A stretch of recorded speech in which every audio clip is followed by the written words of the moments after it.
Welcome to Inspiring Hope with Lois Herman, a leading expert in professional coaching, clinical hypnosis, and energy clearing. Lois is an award-winning author of Chronicles of Hope. She has decades of experience in advanced hypnosis techniques, has conducted highly effective success coaching programs that have helped clients discover ways to achieve success, empower themselves, their families, as well as holistic practitioners to expand their practices. Get ready to be empowered with your host, Lois Herman. Happy Easter! What does this special holiday mean to you? For me, Easter is a time of reflection, renewal, and regeneration. A time to let go of dark winter doldrums and welcome the promising rebirth of spring. A time when Jesus resurrected from the density, drama, and trauma of this earth and ascended to the light of spirit. He remains here to help us from above. We have only to ask. He is always with us. If you could have a conversation with Jesus, what would you ask?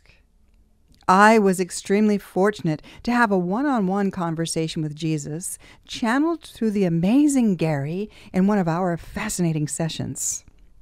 I was completely in awe of this incredible soul, teacher, and guide as he shared his thoughts and concerns for our people. The session was almost 5 years ago, well before the pandemic mania rocked our world, and today I would ask him even more specific questions now that I am greater informed about the cruelty and corruption that he suffered and that humans have endured for centuries. Can you imagine being alive at the time of Jesus? I can. I was. And it hurts my heart. Would you be standing with him in the crowd, supporting this amazing peacemaker and truth teller who bucked their corrupt systems? Or would you be standing behind the cruel establishment of that day, shouting, "Crucify him"? What are you choosing today? There really is no difference. You either support the truth community who are being censored and vilified for speaking out against corrupt systems, mandates, toxic substances, and child exploitation. Or you are blindly going along with today's brutal crowd to satisfy the needs of the controlling elite in our own corrupt society. Ask yourself, would you vote to censor truth and free Barabbas? To free the criminals to destroy us today? What do you choose? In today's show, we reflect on a very special session with this critically important guest. Jesus made a huge impact on society at the time he walked the earth 2,000 years ago. And although modified by some to suit their needs, Jesus' messages lasted beyond his physical life and inspired many people over the years. We regularly call on Jesus for guidance, healing, and comfort. He's been with us throughout our lives and will stay with us for eternity if we only ask. The details of the conversation with Jesus are outlined in Chronicles of Hope, the collective book 2. The meeting with Jesus was powerful and extremely memorable. His heartfelt energy had a profound impact on me as he continues to inspire me and many others to this day. At this time of extreme confusion and division in our world, many people ask, what is going on around us? What can I do to make a difference? What would Jesus do? I was honored to personally ask him questions and receive his answers that help to bring us hope at this critical tipping point for humanity. Many are awakening to the reality that there is truly a battle of good versus evil waging all around us that's been going on for many, many years. Those with eyes to see, ears to hear, and hearts to know recognize there are dark forces inflicting considerable dissension, dis-ease, and destruction among the common people. much as the Romans enforced their brutal totalitarian rule over the innocent ones at the time of Jesus, we are experiencing similar situations in our world right now on a much broader global scale. We see it.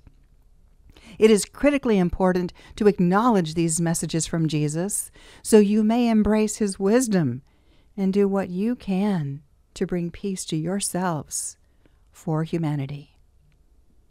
So much has come to pass in our lives since the visit with Jesus, and many things are starting to make even more sense to me. What about you? We must listen, wake up, and heed the call to take action. The Roman Empire fell because of decay from within. We are experiencing much the same level of decay in our own society today. It is time for honest people to stand up and stop the destructive decay from those who are enforcing their totalitarian beliefs on the honest people, and especially the children of our world. Today, we welcome the strong yet tender Spirit of Jesus. Are you ready to wake up? Are you prepared to answer the call and make a difference in your own way? Let the Spirit of Jesus raise you up. You are listening to Inspiring Hope with Lois Herman at WSMN 1590.live or 95.3 FM. Please help share these messages, watch the videos on my YouTube channel or website, loisherman.com, and join our Hope community for support and inspiration at chroniclesofhope.net. And today we're going to be speaking about the reflection from Chronicles of Hope, Book 2, Session 2. I am the Spirit known as Jesus. I am always in your heart. He said, do unto others as you would have others do unto you. And before the session, Gary, Paul, and I were determined to continue our journey to receive information that will be shared with humanity. We started by discussing how on earth we would deliver these messages. Would the information best be published in a book? Should we distribute it through social media or podcasts? We decided to organize the transcribed sessions in such a way that we would have multiple options that we have since used successfully. As we reflected on the last session, we were all surprised by the information that came from Re, the god of Atlantis, and speculated on who might visit with us today. We discussed what questions we would ask. Should we ask how we can prepare for changes that are coming to Earth? How are we going to inspire hope for humanity? What is our part in helping the world? And what are the most important messages we are to deliver? And as Gary suffered from physical issues, I also wanted to ask questions to help him heal his own body. And while assisting Gary, it also presented an opportunity to learn ways to help others who struggle with similar health issues. When Jesus showed up to converse with us, we were totally surprised and delighted. You can listen to the entire conversation with Jesus on an earlier radio show, or you can read it in Book 2 or in the blog at the chroniclesofhope.net website. Today, I'm going to share my reflections on that very important and meaningful session. Gary was able to remember most of what had transpired in the session, as Jesus said he would. He described moments of discontinuity at the beginning and the end, yet said that he seemed to be present for most of the session. He was having trouble processing it as well. As spiritual brothers, their energy was more closely matched than the others, which allowed this session to be the longest yet. It was 1 hour and 13 minutes. Gary experienced much more emotion than in prior sessions. He commented that he didn't feel much emotion from the unquietus, the historians, the ancient ones, and he felt some of Re's feelings. However, Jesus' spirit had a great deal of emotion that he could feel strongly in his heart. We discussed the concept that there may be a relationship around the heart being the seat of emotion. We felt a need to touch people's hearts with Jesus' many messages, the way he touched so many in his physical lifetime and beyond. We spoke of the caution from Jesus on us choosing to accept this mission. In many of our own past lives, we were beheaded, burned at the stake, or died in other tragic ways for bringing positive messages or helping people. This time, we hope to make an exception. Excuse me. We know that we're here for a reason, to deliver these messages of the collective to you. We also discussed that Jesus is always here when we call on him. We are never alone. In this powerful session, we speak with the Spirit of Jesus, prophet, messenger, teacher, brother, and dear friend. I was overjoyed to have an actual conversation with this dear guide, whom I call on regularly. Jesus also comes to many of my clients while they're in trance. As the observer to their sessions, I have the privilege of hearing Jesus' messages on a regular basis. He always speaks of love, kindness, compassion, and forgiveness. He encourages people to lighten up, often saying that we are way too hard on ourselves, that we need to enjoy our lives and each other. Jesus brings a warm, glowing kindness that is truly profound. Clients always express a sense of calmness when he visits, and I encourage them to call on him regularly, especially when stressed or worried. I've learned that Jesus will take away our fears, and when we remember to call on him, he will always be there. Always. In this channeled conversation, Jesus was even more animated than the god Re, who was in the session before. Jesus sat upright in the chair, holding his hands lightly in front of him, gesturing freely.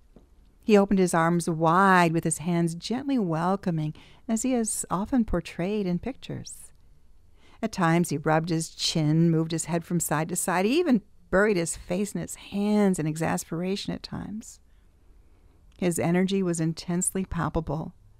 I could feel his warmth, tenderness, and sincerity deep in my heart. Jesus was quite personable, exhibited a sense of humor, and expressed a wide variety of emotions. He had tears in his eyes when he spoke of the sadness over his messages having been lost, and I could feel the depth of his suffering. Conversing with this dear teacher and guide triggered a host of my own feelings. Imagine how emotionally charged this session was, from the excitement of having a very real conversation with Jesus, and experience the sadness he felt over his messages being lost, to the concern he shared on how I needed to spread these messages. I came away with even more drive to follow through on my commitment to reshare the lost messages that Jesus taught so eloquently 2,000 years ago. When reflecting on how messages are lost or distorted over time, one theory is that as people gain power, they begin to feel superior. Their traditions, thought processes, and actions shift toward being more self-serving. As they become more ego-based and less communal, these power-centric people change the initial messages to suit their own purposes. This causes confusion among the people, and the collective energy spirals out of control. We know there was great turmoil in Jesus' time, with controlling rulers who subsequently adopted and distorted his messages, while others have historically changed messages to suit their own agendas. This trend has continued with perhaps more frequency recently. With today's ability to globally communicate, I am truly encouraged that we have the opportunity to present his messages exactly as they were delivered to us. Our hope is that we may come together as a human collective in a way that wasn't possible in Jesus' era. As others do, I have my own heartfelt connection with Jesus. I've learned to call on him regularly to assist myself and my clients with everyday issues. In this powerful connection with Jesus, I'm able to feel his guidance and actually can hear him speaking to me in my mind. Now, this is contrasted to Gary, who is non-religious and has no real interest in a relationship with Jesus. So this session came as quite a shock to him. Some Jewish clients have been surprised to discover that while in trance, Jesus came when they called a guide for assistance. Because they were of their own Jewish background, they expressed confusion as to why Jesus would come to assist. I reminded them gently that the human Jesus was indeed Jewish, and that the eternal Spirit of Jesus helps everyone who asks. This made sense to them, and they would often continue with a meaningful relationship with Jesus as their own spiritual teacher and guide. It is society who began to associate Jesus with specific religions after his death. The eternal Spirit of Jesus never claimed a specific religious affiliation.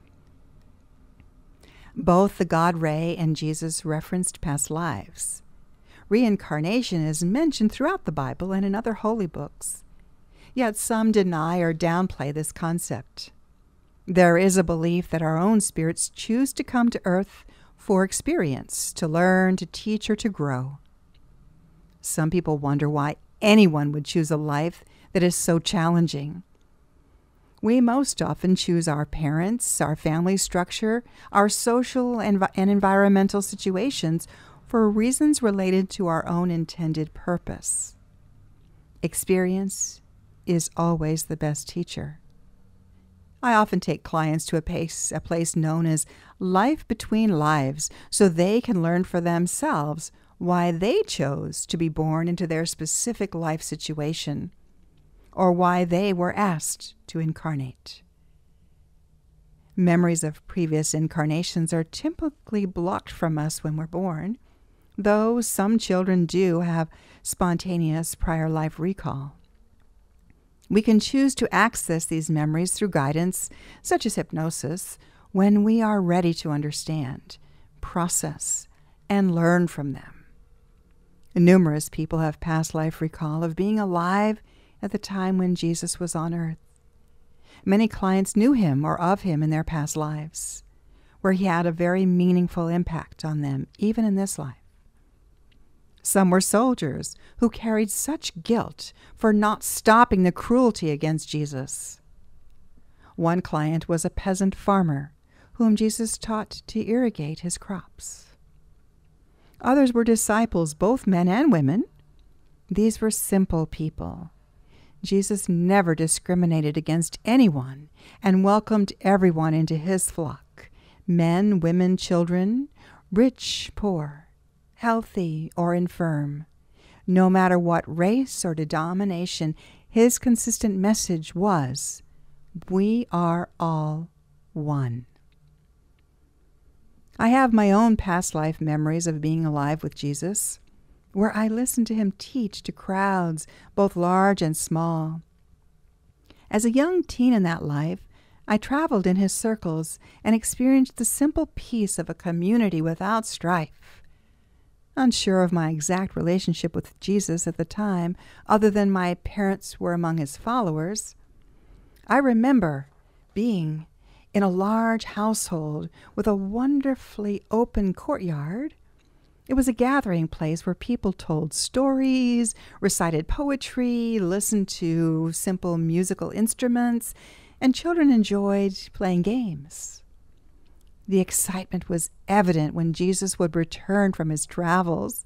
He was so kind and engaging, and we always enjoyed his inviting presence. There was a gentle laughter and much introspective discussion as he shared his insightful stories with us. I also have vivid recall of being extremely shaken by what the soldiers did to Jesus and how they destroyed our home, because I have a visceral recall of him being crucified. To this day, I am deeply disturbed by the portrayal of Jesus bleeding on the cross. It seems strange to me to focus on the cruelty of his death when he was such an amazingly charismatic teacher with a message of peace and love. It is truly difficult to imagine why anyone would prominently display a photograph of a loved one on their deathbed. Shouldn't we prefer to remember their happier, healthier times? Why does civilization focus on cruelty and venerate suffering? What if we were to focus on good, uplifting teachings instead of sadness, sorrow, and pain?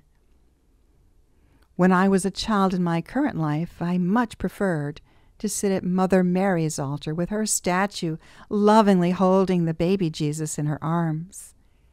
To this day, Christmas continues to be a very special time for me. Well, I feel honored to have received this special audience with Jesus.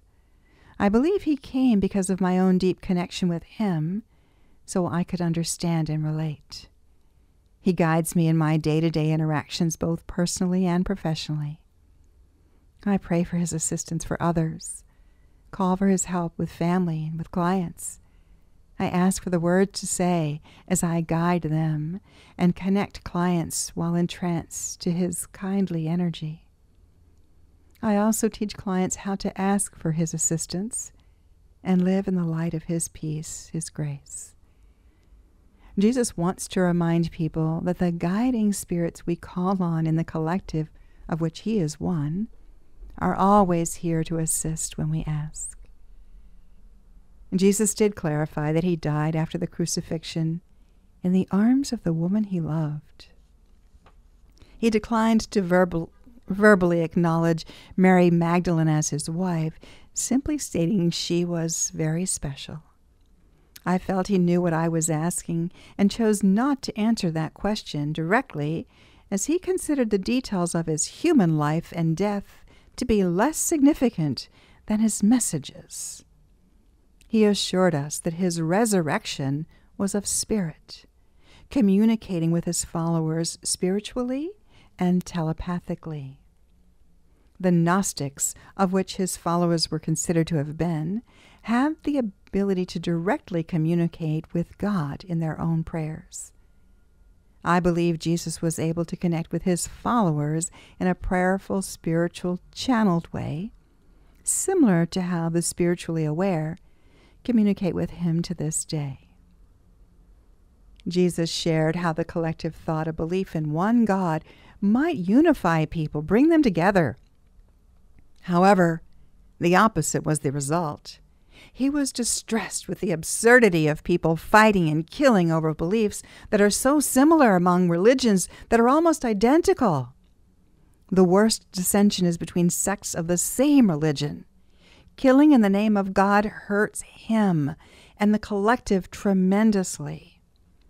From the Christians in the Crusades to the Protestant reformers to those who conquered nature-focused tribes, isn't it time to stop the bloodshed in the name of God? When will we learn to accept other religions as if they were simply different languages? One is not wrong or right. Each belief is unique to the individual, just as each spirit is unique to the person. Clearly, much conflict is generated over similar religions, enforcing their way of living as the only path. Those who force beliefs on others or argue about others' beliefs miss Jesus' foundational message of mutual respect. Chronicles of Hope invites us to tap into our own knowledge, our inner wisdom, and change old belief systems. As we digest these messages with openness, we enhance and renew our own understanding.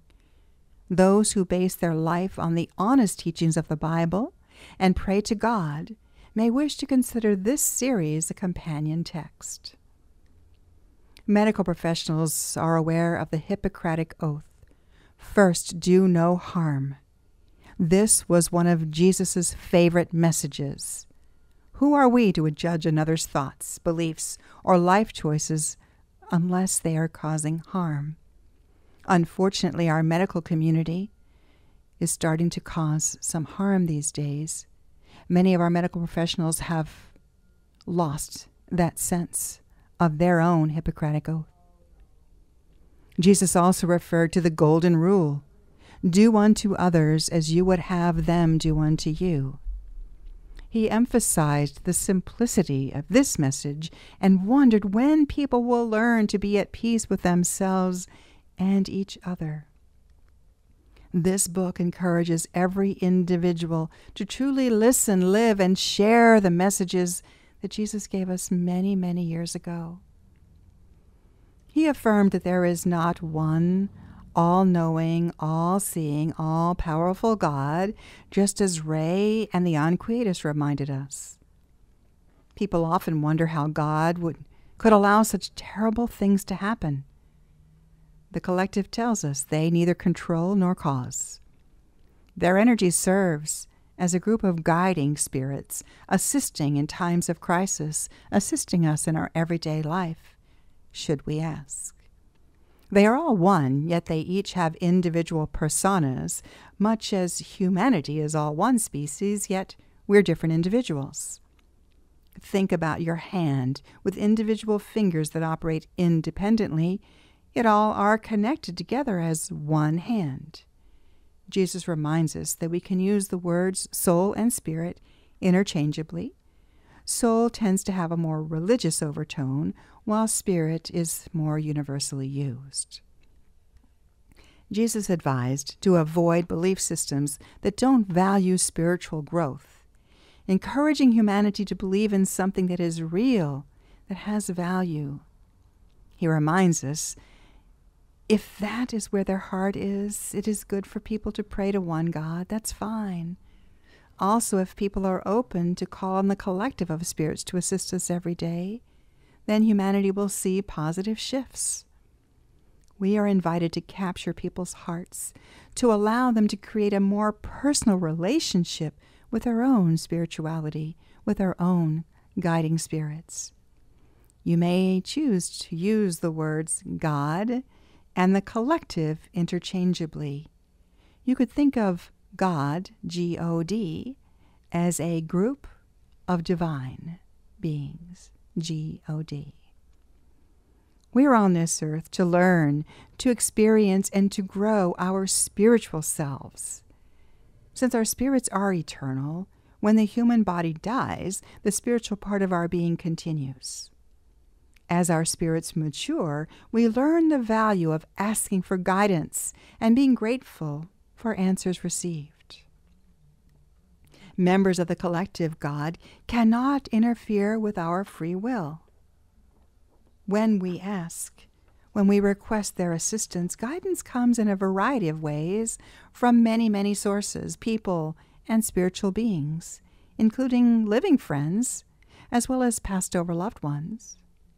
Years ago, I remember feeling very frustrated when my stubborn young son refused to ask for help with his schoolwork. While the teachers were willing to help, he had to learn to ask. They could readily alleviate his distress, yet he must ask. Similarly, the more confident we are with our own spirituality, we realize we're never in this world alone. The more we practice humility to invite help, and the more we increase our awareness, the more we receive answers that come in a myriad of ways. It could be through the lyrics of a song, an impromptu meeting with a friend, or a series of sequential numbers. The true spiritual power is in the asking, believing, and receiving. It is remarkable and surprising how Jesus tells us to call on Gaia, the spirit of the earth. This has been practiced by earth-based and native cultures throughout the millennia.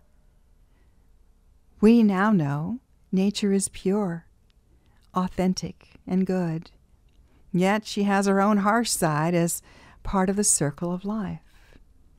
At their inception, nature-focused practices, even such as witchcraft, Wicca, and paganism, were pure in their initial intent. Some of these ancient practices have been distorted, creating shifts in perception over many thousands of years. Nature-based practices honor and respect nature.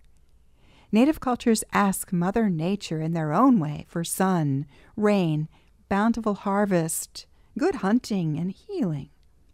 Their practices are interconnected in ways that can show us how to survive in our daily lives.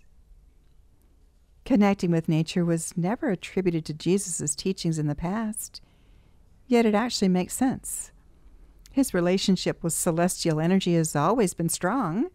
There was a bright star in the heavens at his birth, which was the convergence of several stars or planets shining as one. Then there was the total solar eclipse at the moment he died. It is said that when he rose from the tomb and appeared to his disciples, 3 days had passed.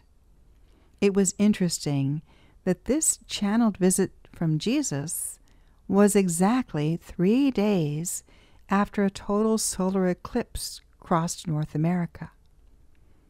Although eclipses happen regularly, the last time one had crossed this part of the country was 99 years before. I found that to be an amazing coincidence. Honoring this sacred entity, the living spirit of Gaia, our Earth, is one of the cornerstones of the collective's teaching and was memorable in this session with Jesus. Gaia provides us with what we need to heal disease, sustain life, and thrive. If humanity is to be saved, getting to know Gaia, appreciating her gifts, and showing her respect is essential, especially to teach our children. Jesus referred to earthbound spirits as ghosts. In the work I do, it's gratifying to connect clients with spirits of loved ones who have lived a good life and have passed into the light, or what some might call heaven. Other spirits who are simply lost because of confusion at the time of their death seek assistance. I work with the beings of the collective to help these lost souls find their way to the light.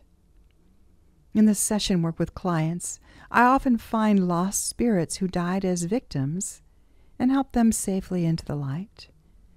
I also look for perpetrators who may be hiding in the shadows around their victims. And Jesus expressed concern about what happens to those spirits, the spirits of people who do harm, who've committed murder or worse, killing in the name of a god. These kinds of actions damage the eternal spirit, and these damaged spirits can cause trouble to the living because they're drawn to them. And in addition to draining their energy of their host, they influence the living with their negative emotions. It doesn't surprise me that Jesus is concerned about damage to the lost souls. In biblical stories, Jesus was always looking for the lost lamb. In the work I do, it does feel deeply rewarding to assist lost spirits into the light for healing. It also feels especially fulfilling to rescue the damaged ones who are stuck in the shadows. It's not up to me to redeem their spirits. That's part of the karmic work the spirit does in their own life review. Although I have noticed that the spirits of the perpetrators or the abusers are taken by Jesus or Archangel Michael to different places than where the other lost spirits are taken. There also seems to be a code of honesty in the spiritual realm. Spirits don't seem to lie. It's very interesting. When asked if they hurt someone, the spirit will say yes, if they did, often with a sense of remorse. Many earthbound spirits do not feel worthy of going into the light because of the harm they have done to others. They express feelings of guilt and concern about what will happen in their life review. When I encourage them to go to a place of healing and forgiveness where they may have a chance to start over, they eagerly go into the light with proper guidance from the guides of the collective. Their release helps the client's energy to shift to a lighter, quieter, more positive place. It's imperative that we clear the earth and living humans from these lost and damaged souls, or they will continue to wreak havoc on the living. While we encourage positive energy practices, it is equally important to support the lost spirits who are willing to make the transition. You can relate this to the parable in the Bible of the prodigal son, who was lost, and when he returned, the father celebrated. It seems many are struggling with increasing health issues today. Our physical body is essential to human life on earth. It's important that we take care of this beautiful vessel to sustain health and in the process gain experience. Jesus tells us that there is a cure for every disease, and the cure is unique to each individual. There are many who have healed themselves from debilitating illnesses with natural remedies and mental shifts. Integrating medicine with holistic practices assists the healing journey. Many use wholesome lifestyle changes, body movements, Reiki, or special magnets, toxic substance elimination, and mindfulness practices, including hypnosis, and other techniques to heal themselves. We must look to nature for cures instead of relying on drugs. And even recently, we've been given a lot of different ways to clear the aura of toxic substances that have been artificially induced into our energy field from many, many, many different ways. In addition, I understand how healing professionals often put the greater good of others before themselves. Many are driven to help others and unfortunately ignore themselves in the process, hesitant to take time for self-care. Their mission is selfless, and their passion is to serve first and foremost. As a result, some get bogged down from the negative energy attracted to them from being around those who need help. Much like catching germs from patients, wellness professionals pick up negative energies that drain their own energy. They become fatigued, overloaded, overwhelmed, and retreat in physical, mental, or emotional sickness. Other healing professionals go so far into their discovery journey, they tap into painful past life memories where helping others ended tragically. And one of my own greatest joys is helping to awaken healers to their mission and purpose as they heal and release the trauma of their past. As they clear their emotional energies and understand their past, they're able to clearly envision their calling. Humanity needs each sleeping healer to awaken to their mission so we can individually and collectively shift the energy around humanity to save this beautiful, amazing planet we live on. The collective cannot predict the future because our future is subject to the actions that humans take. Unfortunately, we're a very unstable society and at best an ever-changing civilization. The collective is obviously concerned for our future or would not be holding these intense conversations with us to raise awareness of the consequences of our actions. There are humans with incredible psychic abilities who can foresee potential outcomes. They offer insight as to what might happen in the future, which is always based on the actions people choose to take in the present moment, the gift of the now. Many people carry painful memories from early life or past lives that hold us back and keep us from growing into our power. We end up stuck, ruminating in negative thoughts, and in past lives, a person may have experienced death for saying or doing good things, and may be reluctant to speak out based on fear from that memory of persecution.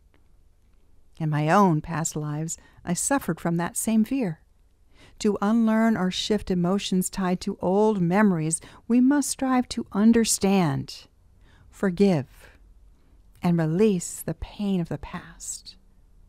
Only then can we empower ourselves to make better choices based on experience, growth, and maturity. One of the things I loved was how Jesus spoke about giving positive feedback. Speak the compliment aloud, he said, was one of the most memorable messages for me. Some of my parents' generation were of the opinion that a child would get a big head if you complimented them. Therefore, many children raised in that time grew up lacking in a sense of self-worth. Subsequent generations were overly praised, which can tend to create self-centeredness. Jesus spoke of the balance and wants us to give appropriate compliments regularly and offer thoughtful critique so it will be accepted constructively. Give praise when someone does well. Offer information with kindness about what can be improved, and encourage positive change. Amplify the good in people to overcome the negative. There is much good in this world, yet we most often hear from those who are unhappy about something, while those who are more content tend to be silent. The negative is generally louder and sensationalized by those in the spotlight, including journalists, celebrities, and politicians. This must change. Unfortunately, some people seem to be drawn to that loud clamor, to horror and cruelty. There have been good news programs in the past, yet they were not very popular. It takes more effort to focus on the positive, though it is so worth it. This is why my team launched a good news radio show that you're listening to shine the light on inspiring people and inspiring messages who are all around us. We must amplify their positive voices, especially in this day and age where the positive people are being censored, are being vilified, are being shouted down.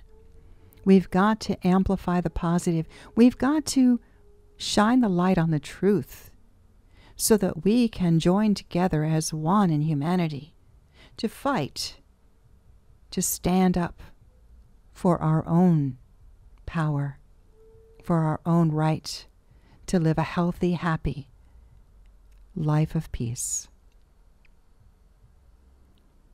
While writing this chapter, I continuously asked for guidance from Jesus to make sure I was keeping true to his words. I'm grateful to hear him guiding my thoughts on a regular basis. Yet I wondered why some phrases in the conversation sounded different than how many of us hear Jesus in our hearts and minds through spirit. Then, in another hypnosis regression session with a respected Team Hope member, Jesus spontaneously and surprisingly came through to offer several confirming insights. One being, he said, "Remember, Gary is my brother, he is not me. Listen in your heart for my words, you will know." Gary often expressed heavy sadness and seemed to feel the weight of humanity's suffering. I realized that while in this expansive spirit form, Jesus is strong, majestic, loving, and protective. However, while lowering his vibrational energy to be in corporeal form, in human form through Gary, Jesus experienced the same vast range of human emotions that Gary felt, and he felt them much more intensely and expressed them fully in our conversation. He was deeply saddened by what had happened to his teachings and also seemed to feel the collective suffering of humanity, which touched my heart. I was curious about the memory of my own relationship with Jesus at the time he was on earth, and why they asked me to deliver these messages. Who am I? In this guided session, I asked Jesus how he knew me back then, and he explained. "You always had flowers in your hair. You danced and sang. You were a happy little girl. I was in the marketplace, talking with people who were coming up to ask me questions, and you were with the youth who stood back from the adults to watch. I loved being with the children, that gave me so much joy, especially when I was feeling such sadness. His explanation helps me to understand why I continue to think of Jesus with such joy in my heart. His reminder gives me the knowing that I am to hold onto the innocence of youth in this project without personal agenda or bias, to avoid letting it get too heavy in my heart. Jesus said it is your faith that will help you, heal you, and save you. I know this deep in my heart and have seen results so many times. One of his greatest messages is that when you ask for help, it will be given. We must remember to ask, then listen in our hearts for the answer. Jesus clarified that he never intended to create a revolution when he was in corporeal form 2,000 years ago. He shared a concern that coming back as human in this day and age might create a situation of worship and dependency, which he does not want. It could cause more distraction, disturbance, and division. He affirmed that he is ever here with us in spirit to call on and advise us whenever we ask. While Jesus' messages were kept alive by his followers, they were distorted and changed over time. How extraordinary that he is giving us the messages again, chronicled in this collection, to help people remember his true intentions. My team and I hope you will embrace Jesus' heartfelt teachings in your own way and take what resonates into your heart. Encourage each other and lift each other up. Have faith.